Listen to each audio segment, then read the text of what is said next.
میں اس وقت ایک ایسی محفل کا ذکر کر رہا ہوں جو خداداد کالونی کراچی میں برپا تھی۔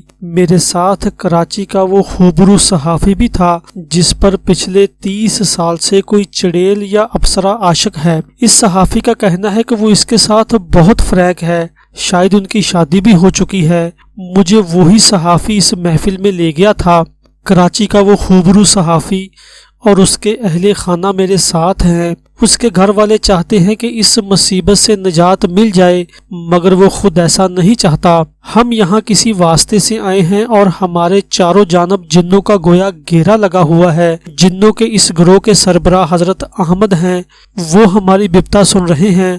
وہ جمالی ہیں اور انہوں نے ہی ہمیں بتایا ہے کہ اس محفل میں موجود جلالی قافلوں کی طرف نہ تو دیکھا جائے نہ ہی انہیں سلام کیا جائے، کیونکہ وہ ساتھ ہو لیتے ہیں اور پھر پیچھا نہیں چھوڑتے۔ یہ ایک کٹھن وقت تھا۔ حضرت احمد نے سب کے سامنے ابصرہ چڑیل کو حاضر کر لیا تھا۔ بلا مبالغہ وہ کوئی پری لگتی تھی۔ سفید ساڑی، دلکش سراپا اور دل فریب ادائیں اسے اور بھی مشکوک بنا رہی تھی۔ حضرت احمد اس سے اردو، عربی اور عبرانی زبانوں میں ملی جلی گفتگو کر رہے تھے۔ یہ کسی غیر مری مخلوق سے ہونے والا مکالمہ سننے کا میرے لیے پہلا تجربہ تھا۔ حضرت احمد نے اس سے پوچھا، تو کون ہے؟ تو اس نے کھنکتی ہوئی ہنسی کے بعد جواب دیا، میں دایا ہوں۔ پھر وہ بولتی چلی گئی۔ اس نے بتایا کہ اب سے 30 سال پہلے میں نے اس سے جام شورو کے قریب لفٹ مانگی تھی۔ تب یہ بچہ تھا اور پڑھ کر آ رہا تھا۔ میں اسے ستانے کے لیے آدھے راستے پر ہی اتر گئی اور یہ مجھ سے باتیں کرتا رہا۔ جب اس نے پیچھے مڑ کر دیکھا تو میں غائب تھی۔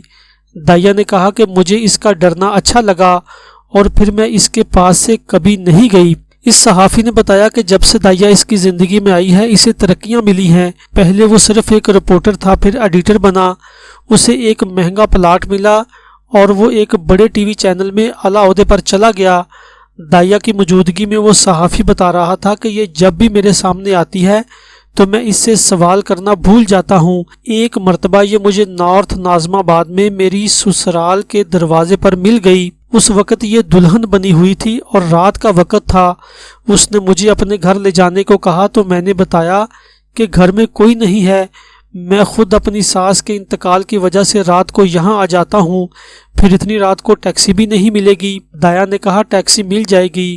اس کا اتنا کہنا تھا کہ سامنے سے ایک ٹیکسی آ گئی۔ میں غیر محسوس طور پر اگلی نشست پر بیٹھنے لگا تو دایا نے مجھے پیچھے بلا لیا اور ہم گلشن اقبال میں واقع اپنی گھر کی طرف چل پڑے۔ صحافی کا کہنا تھا کہ راستے میں ہمیں پولیس نے روکا، مگر شاید ان پولیس والوں کو میرے برابر میں بیٹھی ہوئی یہ دلہنوں جیسے لباس والی دایا نظر نہیں آ رہی تھی۔ انہوں نے ہمیں جانے دیا۔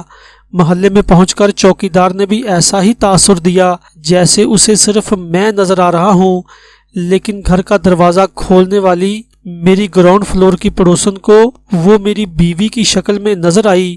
اس کا اندازہ مجھے ایسے ہوا کہ دائیا مجھ سے کئی قدم تیزی سے چلتی ہوئی سیڑھیاں چڑھ گئی اور پڑوسن نے پوچھا، کیا بات ہے بھائی؟ بھابھی کچھ غصے میں لگ رہی ہے۔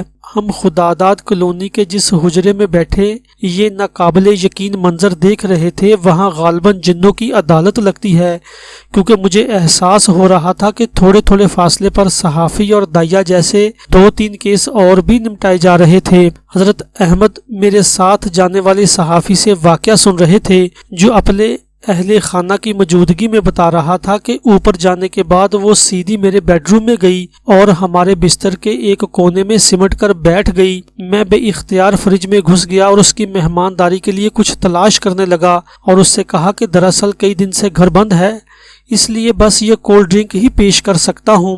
دایا نے بقول صحافی زحمت نہ کرنے کا کہا اور کھڑی ہو کر کہنے لگی، بس اب میں جاتی ہوں، صرف تمہارا گھر دیکھنا تھا، دیکھ لیا۔ یہ کہہ کر دایا تیزی سے چلی گئی، مگر میں نے کھڑکی سے نیچے دیکھا تو دور دور تک کوئی نہیں تھا، وہ پتہ نہیں کہاں سے گئی۔ اس دوران دایا اسی کونے میں کھڑی ہنستی رہی۔ وہ خاصی دراز قد تھی اور پورے ماحول کا گویا ایریل ویو لے رہی تھی۔ ایسا لگ رہا تھا کہ میرے ساتھ جانے والا صحافی دایا کی زبان بول رہا ہے اور وہ اس کی باتوں کے سحر میں گم ہو کر مستی سے سر دھن رہی ہے۔ صحافی نے بتایا کہ دایا آئی چندری نگر روڈ پر واقع اس کے دفتر میں بھی آتی رہتی ہے، لیکن اس کی آمد کا علم نہ تو دفتر کے نیچے بیٹھے چوکیدار کو ہوتا ہے اور نہ ہی میرے دفتر میں موجود دیگر لوگوں کو۔ وہ اب سے تقریباً 20 سال قبل جب پہلی مرتبہ دفتر آئی تب بھی اس نے یہی سفید ساڑی پہن رکھی تھی اور وہ مجھے اپنے احسانات یاد دلا رہی تھی، کیونکہ جب سے وہ میری زندگی میں آئی ہے مجھے ترقیاں اور خوشیاں ہی ملی ہیں۔ جنوں کی عدالت میں فیصلہ دایا کے حق میں ہوا ہے، کیونکہ مذکورہ صحافی نے اسے اپنے لیے خوش بختی کی علامت قرار دیا ہے۔ اس کا کہنا ہے کہ وہ اپنی گھریلو ذمہ داریاں اور بیوی کے حقوق پابندی سے ادا کرتا ہے اور ہفتے میں 1 آدھ مرتبہ ہی دایا آتی ہے۔ ایسے واقعات کی ایک طویل فہرست ہے جس میں انسان پر کسی ابصرہ کا سایہ ہو۔ عموماً اس مخلوق کے غلبے میں آئے ہوئے انسان کسی سے اس کا تذکرہ نہیں کرتے، لیکن دایا اب مذکورہ صحافی کے گھر والوں کو بھی دکھائی دینے لگی ہے۔ وہ کہہ رہی تھی کہ میں سب کو جانتی ہوں۔ اس نے اس صحافی کے دوستوں کے نام بھی بتائے۔ اس نے کہا کہ میں ان کے گھر آنے والوں کے بارے میں سب جانتی ہوں اور ان کے کئی دوستوں کی حفاظت کے لیے رات کو ان کے ساتھ ساتھ انہیں گھر چھوڑنے بھی جاتی ہوں۔ اس نے بتایا جو اسے تنگ کرے گا میں اسے تنگ کروں گی، جو اسے خوشی دے گا میں اسے خوشی دوں گی۔ یہ کہتے ہوئے وہ کھڑے کھڑے جھومنے لگی اور پھر غائب ہو گئی۔ ہم میں سے کسی نے مزید سوال پوچھنے کی کوشش نہیں کی۔ اس صحافی کے گھر والے بھی حالات کی نظامت کو بھانپ چکے تھے۔ انہیں اندازہ ہو چکا تھا کہ دایا کا موقف درست تسلیم کر لیا گیا ہے اور اب وہاں موجود منصف جن غصے میں آ رہے ہیں وہ سب ہاتھوں کو مسل رہے تھے، نیچا منہ کر کے اپنی بڑی بڑی آستینوں والی قمیضوں سے اپنی پیشانیاں صاف کر رہے تھے اور بڑی آواز میں کہہ رہے تھے کون ہے کون ہے، ناظم بابا نے ہمیں اشارہ کر دیا تھا کہ اب یہاں بیٹھنا ٹھیک نہیں ہے، انہیں زحمت ہوئی ہے اور ان کے خیال میں ہم لوگوں نے ان کے ساتھ دھوکہ کیا ہے، وہ دایا کو کوئی سزا نہیں دے رہے، اسی لیے دایا کو آزاد کر دیا گیا ہے۔ اگر اس کے معشوق مذکورہ صحافی نے اس کے خلاف بیان دیا ہوتا تو فوری طور پر دایا کے اثرات سے اسے نجات مل سکتی تھی، مگر یہاں تو معاملہ الٹا ہو گیا تھا۔ ہم سب مسجد کے صحن جیسی کسی جگہ پر تھے جہاں سے اپنی گاڑی تک پہنچنے میں ہمیں کم از کم 3 منٹ کا وقت درکار تھا۔ سب تیز تیز چل رہے تھے کیونکہ یہ جنوں کا ایک برسوں پرانا مسکن تھا جو انسانی آبادیوں کے بیچوں بیچ واقع ہے۔ ہر اسلامی مہینے کی آخری تاریخوں میں یہاں عدالتیں لگتی ہیں۔ جنوں کی عدالت سے واپسی پر کراچی کا خوبرو صحافی پرسکون تھا، لیکن اس کے اہل خانہ کی پریشانی بڑھ چکی تھی۔ سب خاموش تھے اور بظاہر انہیں یقین تھا کہ اب یہ معاملہ شاید کبھی حل نہیں ہو سکے گا۔ اس صحافی کی شادی کو 22 سال ہو چکے ہیں، طبی طور پر تمام معاملات بالکل ٹھیک ہیں، لیکن یہ خاندان اولاد کی نعمت سے محروم ہے۔